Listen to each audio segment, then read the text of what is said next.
You're tuned in to the TVL Rundown, a comprehensive look at the athletics and athletes within the Twin Valley League. Joined by Jeff Wurtz of the TVL Spotlight, I'm Max Blaske with KNDY.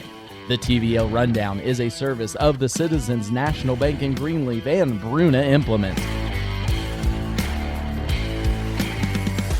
Another reason to make the Citizens National Bank your bank. With the century of experience, you know you can count on us for convenient banking and personal service for people you know and trust. With extended hours and online banking for all your financial needs. Another reason to make the Citizens National Bank your bank. For the best in farming equipment with the service to back it, there is only one Bruna Implement Company, your local Case IH dealer. Since 1947, the staff at Bruna Implement Company works daily to provide the best parts and service when you need it, always dedicated to their customers. Bruna Implement Company has been family-owned for 3 generations, and they know what it takes to be successful as your area Case IH dealer. With locations in Marysville, Washington, Clay Center, Seneca, Hiawatha, and Humboldt, Nebraska. Stop by or give them a call today. Welcome into this week's edition of the TVL Rundown, joined as always with Jeff Wurtz of the TVL Sports Spotlight. It is Sub-State Football weekend here in the state of Kansas, and 2 teams that we've seen once already this season duel it out is going to do it again Friday night from Hanover. Axtell, of course, will be taking on Hanover for the right to go to the 8-man Division II state championship game. And Jeff, we're going to jump right into it. If we thought we saw a good game the first time, I think this one's going to be even better than maybe it was 4 or 5 weeks ago. You ratchet up that ready to go-ness of both of these teams. The anticipation for this game after that one has to be fever pitch in both Axtell and Hanover. That's the best part about these 2 schools. It's not just the school, the entire town is ready for this. And it's time to go for these 2 teams because they know what's on the line. Yeah, if we thought there was some extra pressure before the first one, of course, going in with Axtell's winning streak and Hanover on the come-up, this one's going to be even more. And we're going to look at both teams. We're going to start first with the visiting Axtell Eagles in this contest. Of course, they come in with a solid win over Frankfort last week, 60-14. So far in the playoffs, they've only allowed 14 points, and that's to Frankfort. And, of course, enough can't be said about what they've done the last 4 years and how they're doing it. But there's a lot of different guys this year doing it. You know, Wyatt Detweiler has been a big part of their offense. Colin Shaughnessy, Landon Schmitz, 3 names that we're going to see a lot Friday night. But I think yet again, this Axtell team is a team that is led by their defense, and head coach Eric Detweiler, I think, will rely on that coming into this game because they held in the first contest Hanover to their lowest season total of the year. So I expect Axtell to come out, you know, playing loose, playing with their hair on fire, and almost with nothing to lose in this contest. Oh, without a doubt. And, you know, going in, we like the juice. We like the storylines. When, in essence, these 2 teams are just business. It is business as usual for both of these teams. We like to hear all of those storylines. But for those 2, it's, I'm going to go in, I'm going to play 4 quarters and just play football. And that's what's impressive about both of these teams. It's just, we'll do our job and hope for the best result.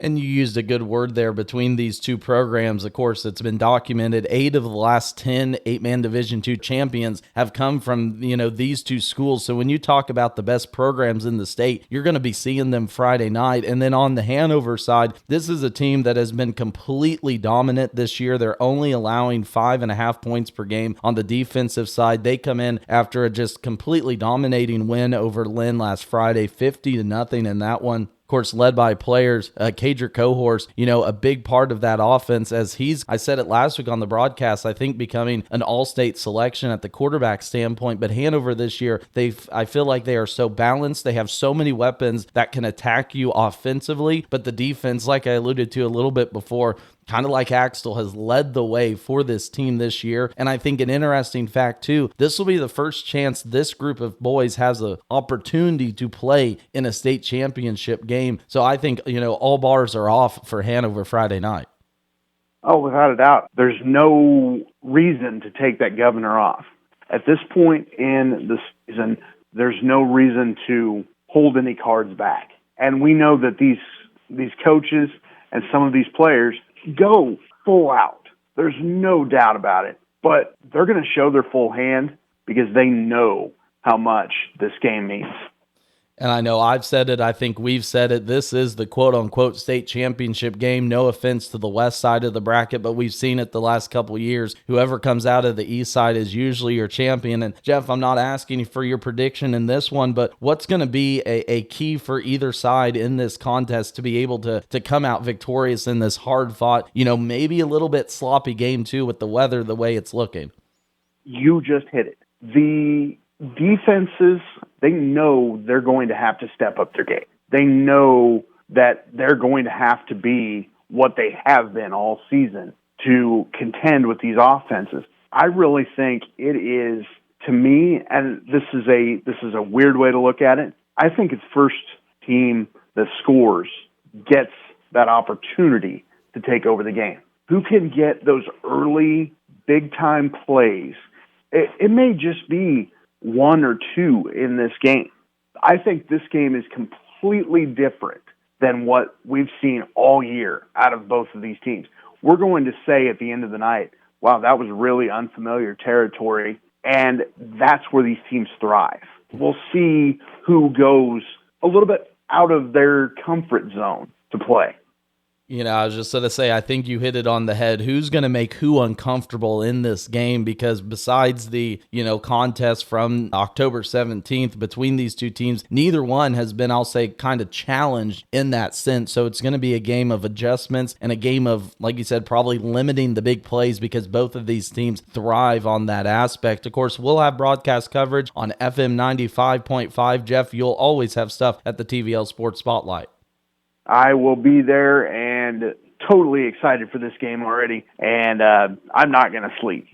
No, there's no rest for the wicked when it comes to this week. And, of course, we're going to have a quick turnaround, too, because basketball's going to start the first week in December. We'll have previews of that coming up in the next 2 weeks of the TVL Sports Spotlight. But before we close out today, want to highlight the volleyball teams again. The KVA All-State teams were announced. I'm going to start in Class 2A. Ava Smith and Mia Vermitten, both first-teamers. No surprise there in 2A. Meanwhile, Paige Miller of Valley Heights 2 made second team on that one. Congratulations to them. And what we saw was a heck of a run for the Mustangs out at the state before they ran into just probably one of the best volleyball teams I've seen in a long time in Ellenwood.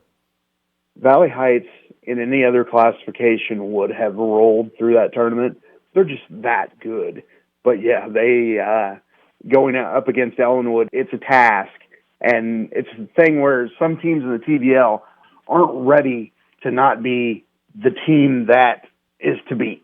And that's no disrespect to Valley Heights. I still think they were the big-time favorite coming in. But, sometimes you do have to see that bad side every once in a while.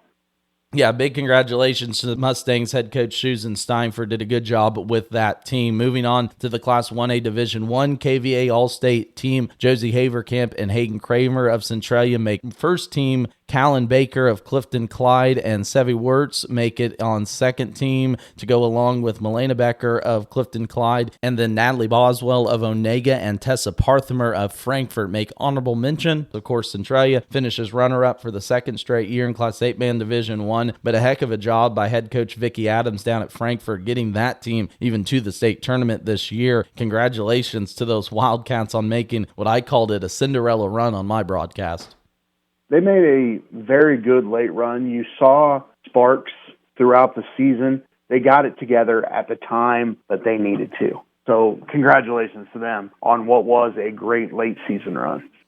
And then in Class 1A Division 2, the TVL just absolutely clean sweeped most of these awards. In first team mentions, Gretchen Bott of Lynn, Drew Bruna, and Gracie Bruna of Hanover, along with Allie Shale, and then Caitlin Detweiler making first team. Second team, Sophie Hilgen of Lynn, along with Jenny Turk, Natalie Strothman of Axtell, and Katie Hawley of Hanover. And then an honorable mention, Trinity Schlebach of Hanover and Lydia Dumler of Blue Valley. Of course, course, your player of the year, Gretchen Bott of Lynn. Head coach Amy Bott was the coach of the year. And looking at it, 11 of the 24 All-State selections came from the TVL. That's 46% of the girls that made it. And I think we talked about it after the state tournament. That 1A Division II really showed what the TVL has on the volleyball standpoint. And again, player of the year, coach of the year, congratulations, Lynn Bulldogs, on that. It was a terrific year in 1A D2. It was a terrific year all around in the TVL. I think we saw that at the league tournament as well. It was just a fantastic year. I can brag a little bit. I felt like it was almost, okay, guys, we need to find a way to put a non-TVL player in the first team. Because you look at that, Axtell, Hanover, Axtell, Axtell, Hanover, Hanover, Axtell, and Lynn. It's just, it was remarkable to see what they did. And they all of these ladies earned this rank this year. And it's a lot of fun being me. I say that a lot, Max, but it's a lot of fun being me sometimes. It very much is, that's for sure. And I think the most exciting part of this, we're going to get to see all these athletes that we'll see on the football field and saw on the volleyball court during the basketball season starting here in just a couple weeks. Like I mentioned, we'll have previews of basketball coming up in the next 2 weeks edition of the TVL Rundown, but we're going to close down this week's edition. Be sure and check out the KNDYradio.com podcast for our full-length conversation with me and Jeff. Thank you for tuning in to the Rundown, and we'll see you next weekend with a state championship football preview. You've been tuned in to the TVL Rundown, a comprehensive look at the athletics and athletes within the Twin Valley League. Joined by Jeff Wurtz of the TVL Spotlight, I'm Max Blaske with KNDY. The TVL Rundown is a service of the Citizens National Bank in Greenleaf and Bruna Implement.